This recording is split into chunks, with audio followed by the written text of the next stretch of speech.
ꯑꯗꯣ ꯑꯩꯈꯣꯏ ꯆꯦꯁꯦ ꯅꯨꯡꯗꯤ ꯅꯨꯡꯉꯥꯏꯇ꯭ꯔꯦꯅ 1500 ꯄꯤꯔꯒꯦ ꯃꯥꯒꯤ ꯍꯜꯂꯣ ꯏꯆꯤꯟꯅꯥꯎꯁꯤꯡ ꯉꯁꯤꯒꯤ ꯃꯊꯦꯜꯁꯤꯗꯤ ꯌꯥꯝꯅ ꯍꯥꯎꯕ ꯃꯊꯦꯜꯅꯦ ꯑꯩꯒꯤ ꯐꯦꯚꯣꯔꯥꯏꯠ ꯍꯥꯏꯇꯥꯔꯦ ꯕꯤꯐ ꯊꯣꯡꯕꯅꯦ ꯑꯗꯣ ꯑꯩꯈꯣꯏ ꯃꯨꯁꯂꯤꯝ ꯏꯆꯤꯟꯅꯥꯎ ꯃꯌꯥꯝꯅ ꯁꯥꯎꯔꯦꯕ ꯑꯩꯉꯣꯟꯗ ꯅꯪ ꯑꯣꯛ ꯆꯥꯔꯛꯏꯗꯣ ꯀꯩꯒꯤꯅꯣ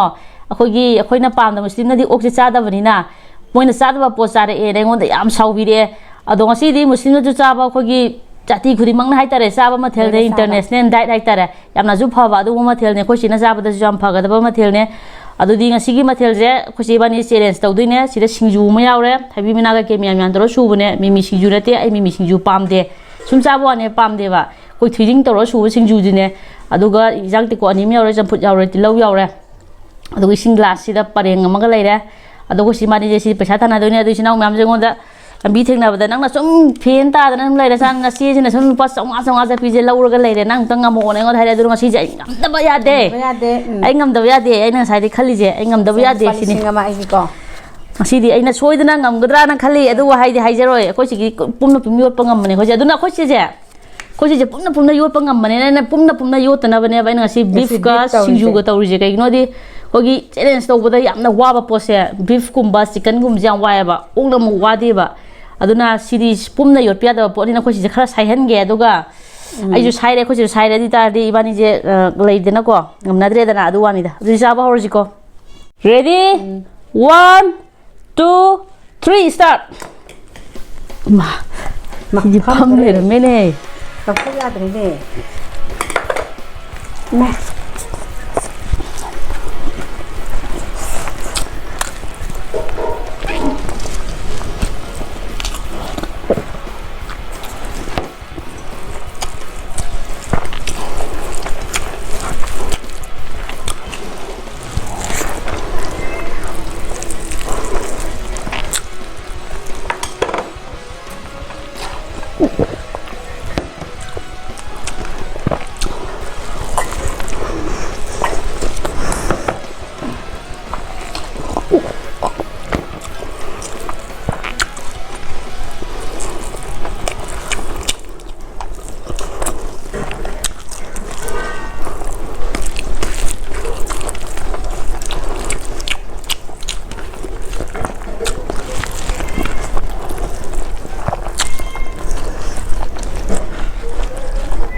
một sai em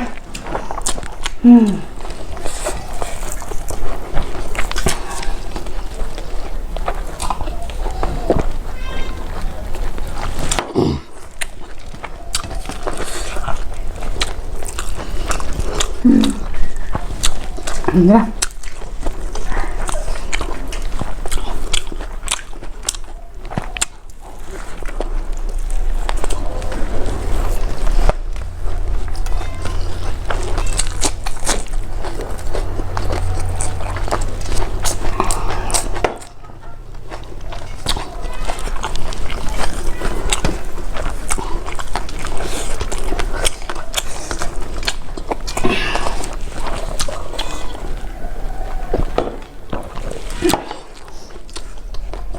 Màu sao xí vậy kìa.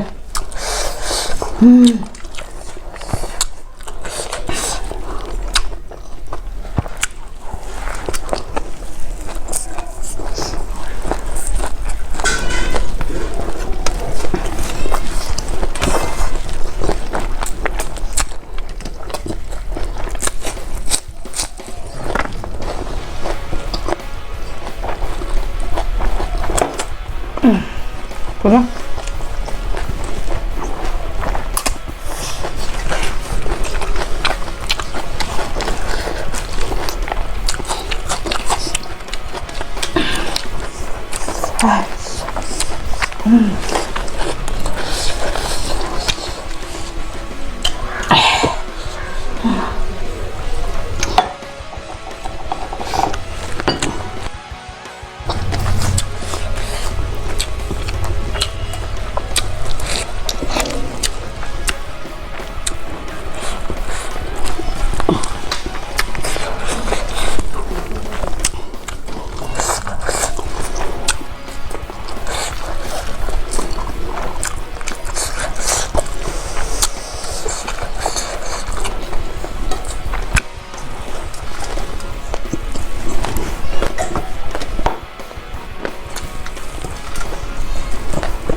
Rau để nó ra.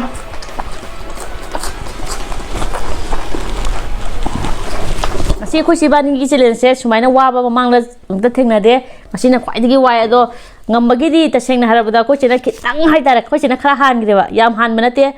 second hai ta second ama ni han gre ado ina bisa je sum loksan gi na tawune yaraga di ai sum hai de yadre ado ko chena bisa je logi batare upai leite ko ko chena ngam ado cha ja hujik se ko chena sum ngam hali je kai na te ba ma sungam halaga ma je magi limit am lakani magi habidi mathang dai te jwar sana gumbane ba ma sungam halaga heng pasa khang yam thabana mi to da ina soidana ngam magane plap aina ne sendoi seleb yaw lokhat kani ba ina hujik ngam ne ga ina kan khang nai soi lokhat lakhe ni ha ba ado ngasi je yaw na pula tharak ko ni mituda ni mituda aina abok pu gi ge ba ho ado se pisa sila je kada ya re ni singa pro ba ya ro ye ya wa na thane pro